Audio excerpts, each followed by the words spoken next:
Boa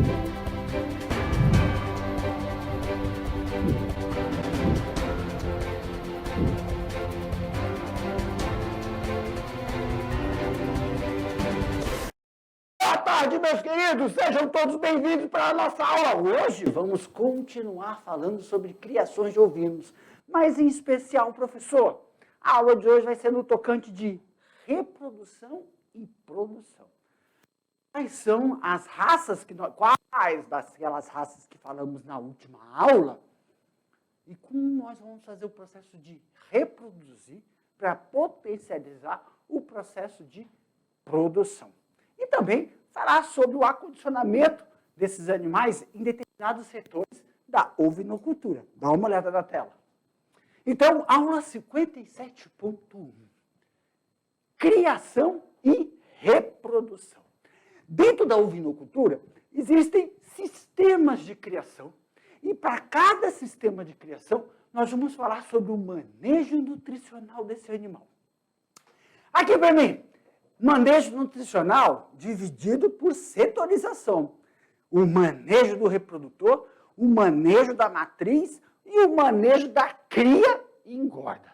Tá bom? Que é aquele processo que fica intermediário dos jovens, dos ovinos, até o sistema de pastagem. Abre aqui para mim, meu diretor. E também ver as doenças. Lembra na última aula? Falei que uma das principais são verminoses. Vamos verificar quais são, então, aí, ó, os processos de manejos para evitar, prevenir, na verdade, de prevenção. Manejos de prevenção. Então, a habilidade da aula de hoje, criar, né? Conhecer os critérios para o manejo de criação de ovelhas e cabras. E também vamos fazer o quê? Estabelecer um mercado de derivados provenientes da criação de ovelhas e cabras. Tá quentinho, mas vamos lá. Olha, só para quem esqueceu aí, vamos recapitular, hein? Só recapitular a diferença, lembra? De cabra para ovelha. Eu coloquei esse slide de novo, só para ficar enfatizando. Como é que a gente diferencia aí, ó, ovinos e caprinos? A aula é de ovino. Mas eu repeti um pouquinho, professor, para poder colocar na cabecinha de vocês a diferença. Cauda erguida, caprinos. Cauda reta para baixo, ovinos. E outra coisa, professor, são as diferenças morfológicas de machos, né? Eles apresentam uma barbicha. Então, isso só tem em caprinos. Vamos, então, aí, ó, diferença também eu falei. Ah, professor, uma hora está escrito ovino, outra hora está escrito ovino e ovini. Ambas as formas de escrita estão corretas. Por que isso está passando tão rápido? Por causa que esse aí nós já vimos, só coloquei para lembrar. Agora sim, vamos falar do sistema de criação que é dessa aula. Quais são os processos aí, professor no tocante? Manejo. Dentro do sistema de criação, nós temos os manejos que vão diferenciar, diferenciar os processos nutricionais. Tem o manejo do sistema intensivo, extensivo e semi-intensivo. O que vai diferenciar? Não, diferenciar não. Aqui para mim, prof, o que nós vamos inferir dentro da minha propriedade para estabelecer o sistema de criação. Existem propriedades, né? Existem criadores que fazem ele completo, o estábulo, né? A estrutura, ela é completa, porque ele tem um sistema de reprodução que vai fornecer na própria propriedade, né? Vai fornecer o criador toda a criação que vai para o sistema de engorda. Existem criadores que só fornecem os animais para outros criadores. E aí não tem sistema de engorda e não tem sistema de recria. Só vai até a maternidade. Isso vai depender dos insumos que a propriedade, né, já tem, a área que é coberta, se ele vai fazer todo o sistema somente por ração. pessoal, que é também é semelhante ao de caprinos, você tem que ter área para formar pastagens, para que esse rebanho possa permanecer em determinados piquetes e alternar esses piquetes de acordo com o período que eles estão realizando a pastagem e também o número de animais que ficam nesse determinado período naquele piquete. Claro que não é somente o sistema de pastagem, o sistema de fornecimento de sal mineral e o sistema de fornecimento de ração. Ei, professor, esses procedimentos nutricionais relacionados aos manejos e os processos de instalação, que o senhor está citando aí, algum estudante pode estar até falando, pensando, está me lembrando do sistema de bovino, de corte. É o mesmo. Só tem algumas diferenças que nós vamos aqui destacar. Aumenta aqui, meu diretor. Olha só, em relação para o rebanho ovino, é igual a do bovino, que você tem que ver qual é o tipo de raça que você vai estar ofertando para que você alcance o produto. E dentre eles, se você pega o corridela, se você vai fazer com Poodle Set, cara, eu podia ter colocado as raças, né? Ou se você vai utilizar o Morada Nova, eles têm estruturas. Tá bom, gente, eu coloquei somente o corridela aí, mas puxa da memória. O Poodle Set e a Morada Nova. As estruturas corporais desses animais são diferentes. Então, o que isso vai impactar durante o processo da instalação? Por exemplo, o ambiente onde vai ser colocado esse animal. Então, não há limitações para as criações de ovinos enquanto temperaturas. Falando de quem, professor? Do Morada Nova. Tá bom? Isso sim. Temos que verificar aqui para mim abrigos para esse animal. Na criação de bovino, diferente do caprino, lá no setor de pastagem, ou então dentro dos, como é que chama? Do galpão, você pode colocar sim uma estrutura, a gente chama de aprisco. Vou mostrar lá na frente. Esses apriscos, pessoal, eles auxiliam no processo de proteção do animal. Em que situação? Somente das nossas épocas de chuva. Quando acaba a estiagem, há necessidade de ter essas estruturas para favorecer um abrigo e proteção para esse animal, principalmente evitando que o animal fique exposto a um ambiente úmido, tá? Pode prejudicar, dependendo da espessura.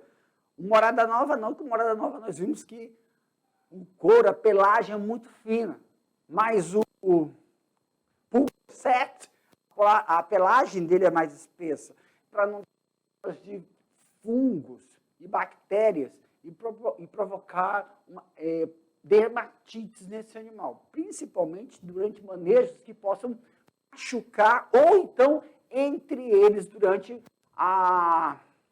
como é que fala? Comportamento animal. Eles são animais que têm um comportamento muito, principalmente os filhotes, e de recria. Aumenta aqui para o tio. Então, seguindo, se nós estamos falando do Morada Nova, existem essas raças adaptadas com condições semiáridas do Nordeste. Então, o que eu estou querendo dizer? Na nossa região, quando está em estiagem, aí sim você pode ter os piquetes amplos e descobertos. Mas dentro desse piquete, quando chega no período do inverno, que é agora, né? Agora começam as chuvas intermitentes, segunda quinzena setembro.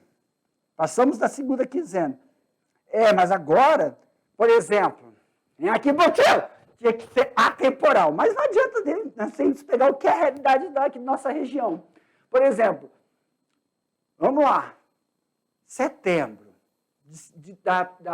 da segunda quinzena para frente, nós temos chuvas isoladas. É o início do nosso inverno, que é o período chuvoso. Chuvas intermitentes. Vai começar agora, pode não. Rondônia é enorme a área de expansão. Mas aonde nós estamos, o que a gente consegue observar? Que durante a manhã e à tarde é um sol intenso. No final da tarde, alguns dias chove, chuvas isoladas. Pode chover aqui na minha cidade ou no interior, mas chove. Isso não é observado em junho e agosto. Em setembro, primeira quinzena de setembro inteira. Agora tem chuvas isoladas que falam, chuvas isoladas. No final de setembro para outubro, aí sim, são chuvas, não chuvas isoladas, são chuvas intermitentes. Ou vai chover de manhã, ou vai chover à noite, já é esperado. Em novembro, isso é outubro, em novembro inteiro e dezembro, que vai ter a mais intensidade dessas chuvas. Então, no período, a morada nova, no período da estiagem, onde o recurso hídrico diminui muito, eles são animais rústicos e animais que a gente consegue manter a saúde, manter um manejo sanitário bem estabelecido, mesmo que ocorra um pouco de perca de peso desse animal devido ao fornecimento de água e o metabolismo dele em relação à ração. Então, o que se tem observado? Fornecimento de feno para esse animal, mantendo as condições de saúde do animal para que ele consiga suportar esse período de... Mas, claro, professor, dentro do piquete, o número de animais, é fornecido também coberturas para eles para amenizar o processo da temperatura devido à umidade relativa do ar ser baixíssima nesse momento. Para quem? Não para quem está no sistema de engorda, mas sim para as matrizes. Isso vai favorecer condições ideais, não só para elas, mas para os filhotes, por causa do aleitamento nas 2 primeiras semanas, que é uma coisa que nós vamos ver aqui para frente, tá bom? Aumenta aqui a tela para mim. E também, ó, existem outras raças do semiárido, que é o cariri. Cariri, cariri, viu? Cariri, isso mesmo. A raça cariri também tem uma boa adaptação e são animais, só que tem esses animais, dentro do manejo, nós temos que fazer o processo de moçagem, que é o processo de cauterização dos chifres, para favorecer um excelente manejo somente lá no setor de engorda. Os reprodutores se devem manter os chifres para auxiliar no processo do manejo durante a reprodução. Outra raça também adaptada para a nossa região aqui, ó, é o somalis. O somalis é excelente, ele tem excelente no período de produto, né?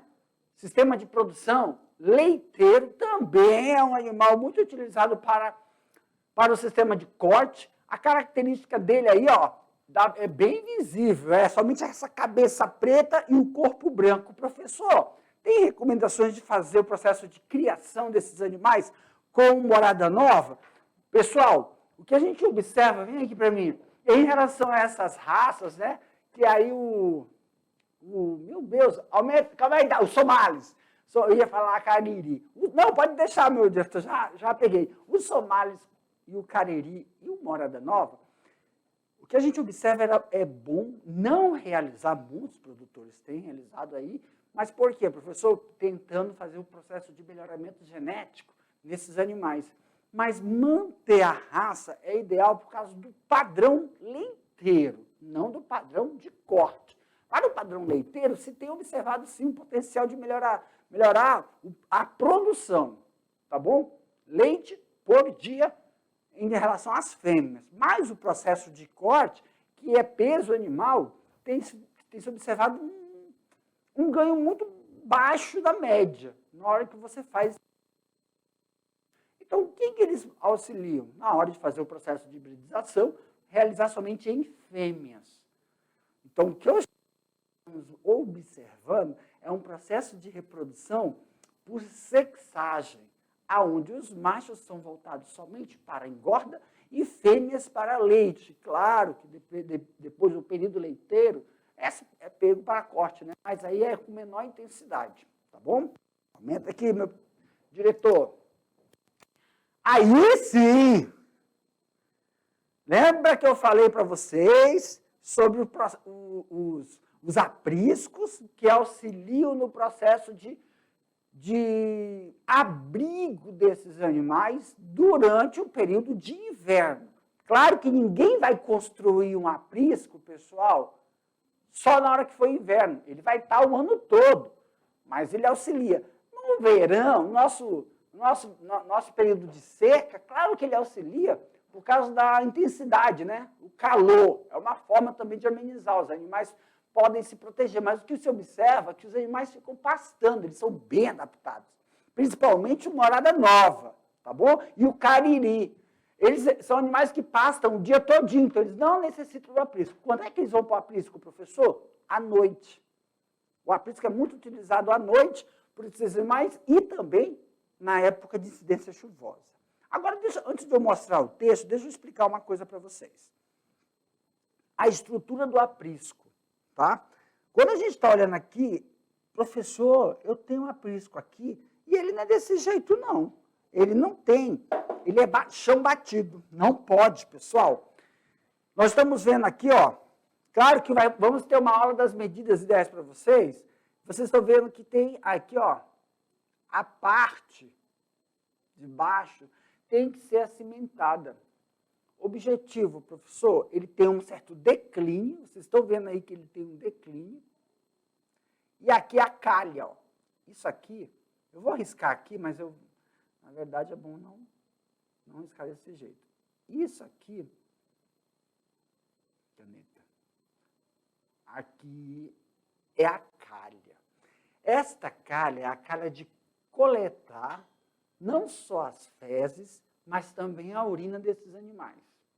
Bem aqui vocês estão vendo o reservatório de água, o coxo, e aqui também tem um coxo, e o piso do lado interno, no próximo slide eu vou mostrar, o piso lá dentro, ele é todo frisado, são ripas. É igual aqui a escada, ó, tem espaços entre as ripas. Isso vai favorecer que caia as fezes e também a urina. Uma coisa que a gente tem que chamar a atenção, eu vou falar no decorrer da aula, é na hora de fazer a limpeza nessa parte de baixo aí, para auxiliar no processo de coleta de fezes desses animais. Sobre a textura, lembra que eu falei na última aula? Textura das fezes. Durante o processo de manejo sanitário, que é a limpeza e desinfecção, observar se tem alguma alteração nessas fezes. Por quê, professor? Por causa da alta incidência de endoparasitose. São vermes, que isso pode prejudicar o ganho de peso desses animais, que está envolvido com o processo de retroinfecção. Anota essa palavrinha aí, retroinfecção. Daqui a pouco a gente volta a falar disso aí. Os currais, para que não precisam ser completamente fechados, é esse aqui, ó. Esse sistema de aprisco que eu estou mostrando é para o sistema extensivo. Os animais passam o dia todinho no pasto. Por isso, eu estou falando desse aqui ainda, tá? Ó, esse. Olha lá no fundo, os animais estão nos piquetes. Então, aqui para mim, os apriscos, eles são mais utilizados no sistema qual? Extensivo, que os animais vão ficar pastando. E, é claro, com um sistema de rotação de piquetes. Já aqui, ó, é o sistema semi-intensivo, aonde aqui são as baias, aonde esses animais vão tidos e por um determinado período eles ficam soltos aqui como pastar. Mas aqui nesse sistema é um sistema de engorda, onde eles vão receber, são os últimos meses que eles vão receber manejo nutricional intensivo para que eles ganhem peso dentro de um determinado período que já é previsto no calendário de troca de. Nesse momento, o que estão usando muito é o capim-açu, e capim-açu triturado, junto também com mais duas, né? Você faz o capim-açu com camerão, capim-açu com sorgo ou soja. E também tem o processo de fornecimento de... Meu pai, fui falando, esqueci o nome do feno, que são de 80 período estabelecido. Vamos, momento para mim, meu diretor. Olha aí, ó, essa parte é a parte interna dos apriscos, tá? A maior ainda se o terreno for o quê? Com processo de drenagem. Então, ali o solo, ele tem que ser um solo... Aí tá a palavra dura, mas na verdade é um solo que retém água. Então, tem que se utilizar o quê? Um processo de calçamento. As ripas no chão tem que ter essas divisões para facilitar o escoamento não só da urina, mas também das fezes. Mas, professor, como é feito o processo de limpeza? Só processo de limpeza. Ativou sozinho. O processo de limpeza não é utilizado nenhum tipo de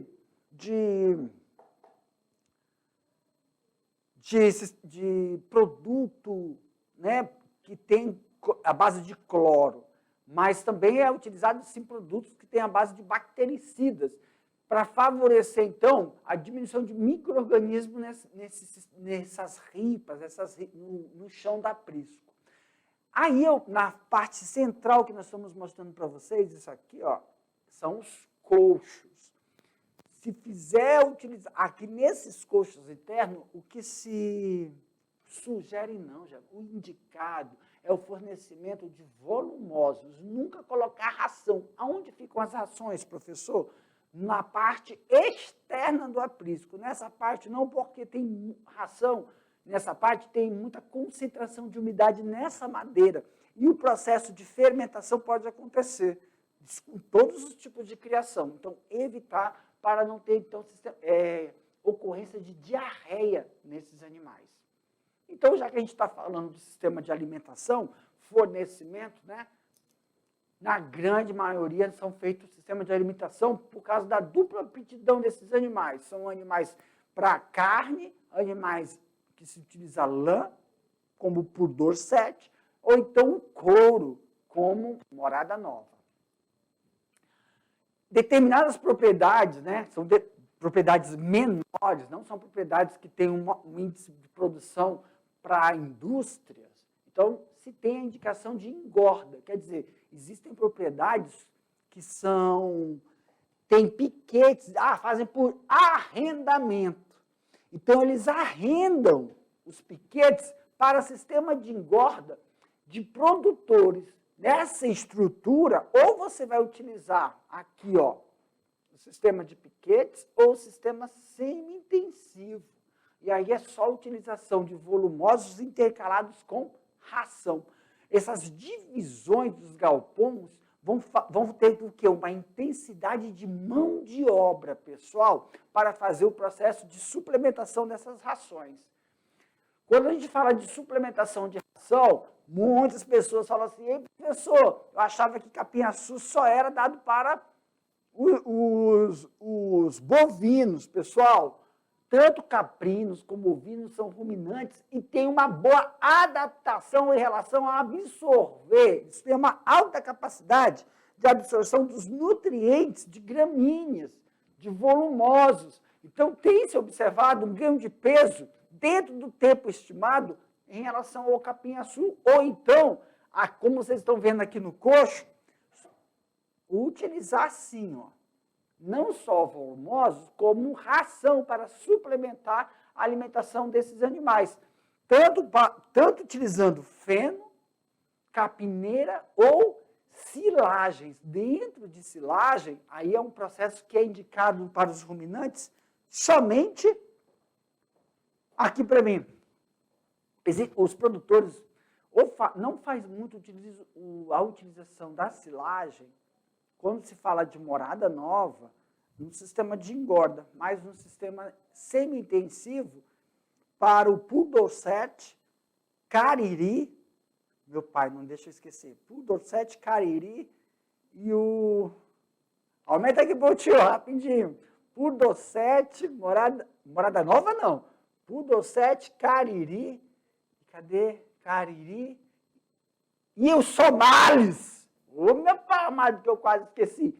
Tanto é que, pudor 7, cariri e os somalis. Morada nova não é tão indicado utilização da silagem devido ao baixo rendimento, tá bom? Na verdade, baixo rendimento não, né, Jefferson?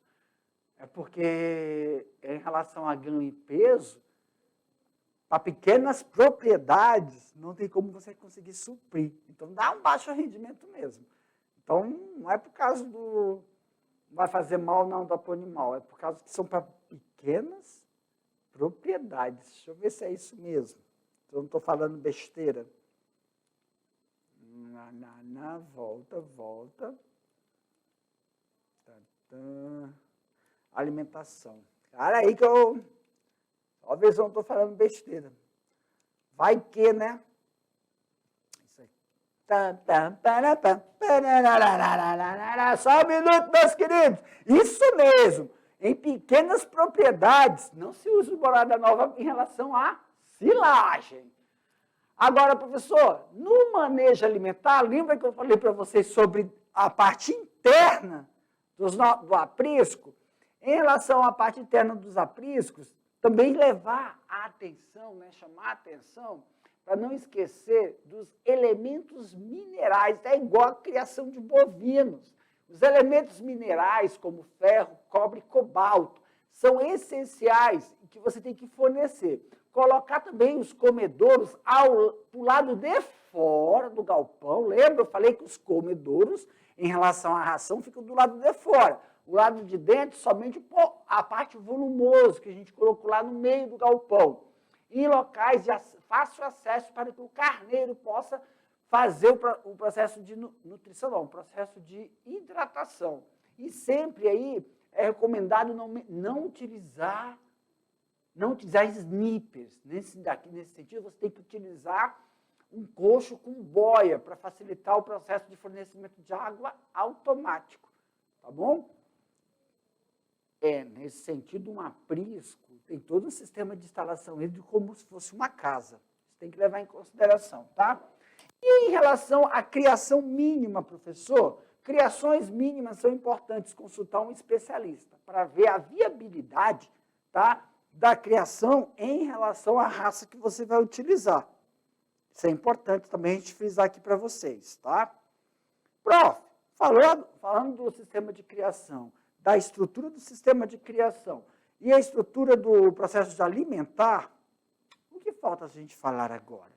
Sobre o processo de manejo sanitário. Quer dizer, quais são as doenças que podem acometer o sistema de criação em relação aos ovinos. Que também, pessoal, é semelhante aos caprinos, tá bom? Existem as criações, mas tem que tomar cuidado no processo de separação. Uma delas, que eu sempre estou frisando aqui para vocês, é o processo de endoparasitose.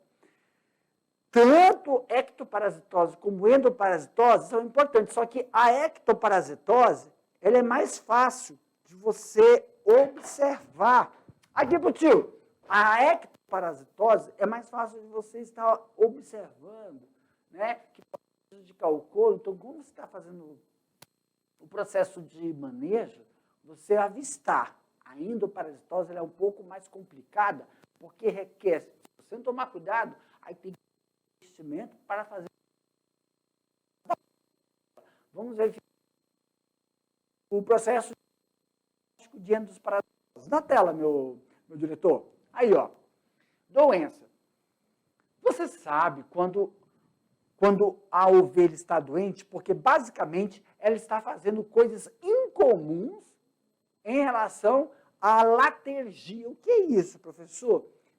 Toda a criação de ovino, como de caprino, bovino e suíno, o criador já está acostumado com a dinâmica desses animais, o comportamento dos animais. Mas eles estão em latergia, quer dizer, parados, anêmicos, apáticos. Já começa a ficar observando se isso é somente com um animal e separa ele. Primeiro passo, ficar de olho na saúde básica para alertar sobre problemas rapidamente em relação a rastros estranhos.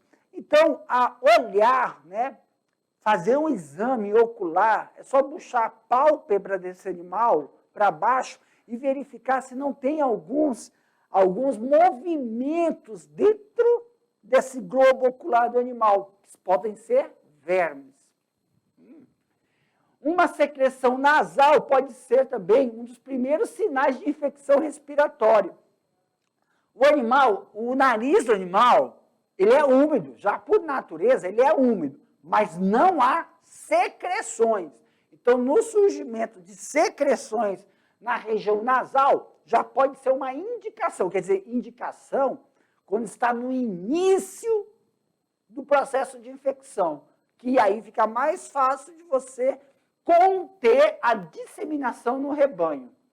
A diarreia em ovinos tem mais ou menos uma consistência das fezes de um cão.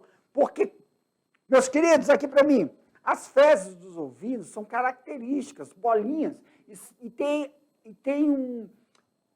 um teor de fibra maior. Quando elas já começam a sair mais compactas, porque as bolinhas, as fezes, elas se separam logo na hora que cai no chão. Só que quando estão muito consistentes, isso já sinaliza um processo de infecção em diarreia nesses animais. Lembra? Pode acontecer no pasto, só que no pasto não fica tão visível. Aonde você consegue observar isso com maior frequência? Na utilização dos apriscos. Pois durante a noite, quando você vai realizar o manejo no período da manhã, já tem que ficar observando esse processo no início para evitar a propagação dessa doença dentro do seu rebanho. Aqui para mim, por favor, aumenta a tela, meu diretor. Então, uma das chamadas é o quê? Chama um veterinário ou um técnico para fazer logo as intervenções necessárias, porque em relação à diarreia, muitas vezes não está relacionada ao quê? A infecção de bactérias. Bactérias ou... Não, desculpa, não é bactérias, são verminoses, Jefferson. Então, muitas vezes, a diarreia não está relacionada com verminoses. Calma aí, professor, como assim? Vem aqui. Algumas diarreias podem ser provocadas por um processo de azedamento da ração. Lembra? Se você deixou ração no coxo, isso acontece muito no período chuvoso. Se tem umidade no coxo, ocorre o processo de fermentação. Isso pode causar, sim, uma infecção no trato intestinal desse animal. Então, muitas vezes não é por causa de endoparasitas. Pode ser por um mau manejo durante a higienização do coxo para a substituição de uma nova ração. Uma nova ração não, da ração do dia anterior. Como fazer essa diferença? Quando a infecção por vermes está muito no animal, quando o animal está com muita verme, você pode fazer observando aqui no globo ocular do animal. Só que aí, pessoal, você pode ter certeza, isso já deve estar propagado em todo o rebanho. Então tem que tomar muito cuidado nos primeiros sintomas. Eu vou voltar lá para o aprisco, aumenta aqui, meu diretor, eu vou voltar para o aprisco para mostrar para vocês uma coisa, a importância dessa estrutura. Essa estrutura aqui, ó, ela é muito importante para que você visualize e observe logo os primeiros sinais. Então, quando a gente faz esses primeiros sinais? Nesta região de calha. A região de calha auxilia o processo de observar e interferir, separando o animal quando ele apresenta os primeiros sintomas de infecção. Dentro do rebanho, é claro, tá bom? Estava onde? Aqui. Verificar também a pelagem do animal com frequência devido à infecção de ectoparasitas, carrapatos, pulgas, que sim, dependendo do processo de infecção, você vai ter que entrar com uma intervenção medicamentosa. Aqui para mim, temos que lembrar duas coisas dentro do processo de criação de ovinos. Endoparasitas e ectoparasitas vão sequestrar os nutrientes desses animais, deixando-os anêmicos, fazendo com que o seu sistema imunológico dê uma suprimida, uma queda, ficando favorável a todas as infecções que podem ter ficado aí dos reprodutores. Então, é muito importante manter a sanidade desse animal para que a característica de rusticidade dele sobreponha e possa dar continuidade no processo de produção. Diretor, aumenta aqui para mim, por favor. E, professor, durante o manejo de produção, quais são as características desse processo de reprodução? De produção não, né? Perdão, falei errado. Durante o manejo de reprodução, quais são os procedimentos que devemos observar em relação à matriz e os filhotes? Um filhote, todos os ovinos apresentam assim a característica de ter um filhote por parto. Tá bom? Embora uma porcentagem de ovelhas, elas precisam mais de um cordeiro por parto, levando em consideração que a característica que se observa em bovinos de ser infértil, a gente não corre, né, o risco de ter isso na criação dos ovinos. Retorno. Filhote pode ser desmamado de 45 dias de vida. Então, leva em consideração que, nas 2 primeiras semanas da criação dos ovinos, os filhotes estão se alimentando somente com leite, para melhorar o sistema imunológico dele. Você ainda tem aí o restante, né, das 3, 4, 5 semanas, para favorecer, então, que ele se desenvolva e realize o desmame, retirada do aleitamento e inserir ração e pastagem. Primeiramente, é a pastagem porque ele fica com a mãe nos piquetes e você introduz a ração somente para filhotes. Prof, relação ao processo de manejo de reprodução. Como é que é feita essa otimização? Então, aqui tem uma esquematização, pessoal, que eu quero falar assim, ó. Primeiro, no pasto, sempre nós vamos observar aí um comportamento em relação à fêmea e o macho no processo de identificação do cio. O autofungar é quando a gente observa que isso quando eu estou falando do primeiro cio, tá, galera? É o primeiro cio. Ei, professor, faz sincronização de cio em caprinos? Faz. Tem como fazer isso aí? A gente vai ver na próxima aula. Eu estou falando na identificação primeiro do cio, primeiro cio. O macho faz isso, claro. Isso aqui é feito também por machos castrados, tá bom? Porque os reprodutores, os inteiros, eles não ficam pastando com o rebanho, tá bom? Aí o que é feito? É o fungar. A fêmea, ela deixa o processo de fungar, que é a aproximação do macho, e ele faz um tipo de flahem. Ele fica... Meu Deus, como é que eu vou fazer isso, meu diretor? Não tem como... Eu não vou fazer isso na câmera. Olha só como é que é o flahem. Esse flahem é assim, ó. Ele vai, dá a fungada e fica fazendo assim, ó. Eu não vou fazer isso na câmera, né? Eu vou fazer isso, mas ele faz isso. Ele chega a barba todinha aqui. É isso mesmo. E aí ele tem, então, um processo de aproximação, que eles falam que é o escoiçamento. O macho bate na lateral da fêmea e ela escoiçamenta, ela faz isso. E está apta a realizar o quê? A monta. Professor, monta é uma coisa, cópula é outra. Sempre tem que observar uma coisa, quando ele começa a fazer o flahem, o criador tem que separar a fêmea. Isso aí você observa quando o macho faz essa posição e ele vai estar sempre indicando a fêmea. Ele vai fazer esse flahem ao lado ou atrás da fêmea. Então, essa fêmea tem que ser retirada porque tem 2 situações. Ou ela está entrando em cio ou ela já está pronta para monta. Depende, porque é uma fêmea de primeiro cio. Após o primeiro cio, vem aqui para o tio. Aí que está o negócio. Em relação... É a mesma situação dos ovinos, mas é igual para os caprinos. Tá? No primeiro cio, após o primeiro cio, aí tem como nós realizarmos, então, na próxima cria, o processo de sincronização de cio, e aí sim, o processo de você fazer a inseminação artificial e a coleta do sêmen do macho. Só que para o macho, para ele ter essa condição, ele tem que ter uma quantidade de processo de diluição em 8 bisnaguinhas, e nessas 8 bisnaguinhas são 2 doses, então são cobertos 4 fêmeas. Nós vamos ver isso numa aula somente direcionada para o sistema de reprodução.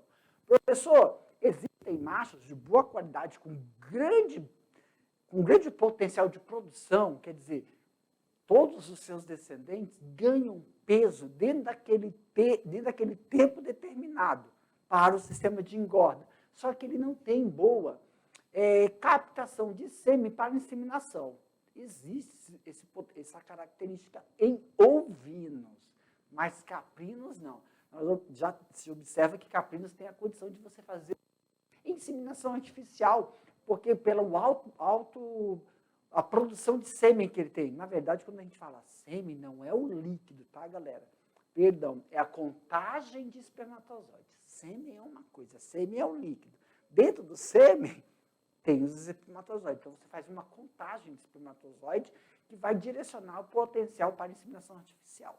A gente fala numa próxima aula sobre reprodução, monta direta ou inseminação. Na próxima aula, aguardo vocês. Tchau, tchau.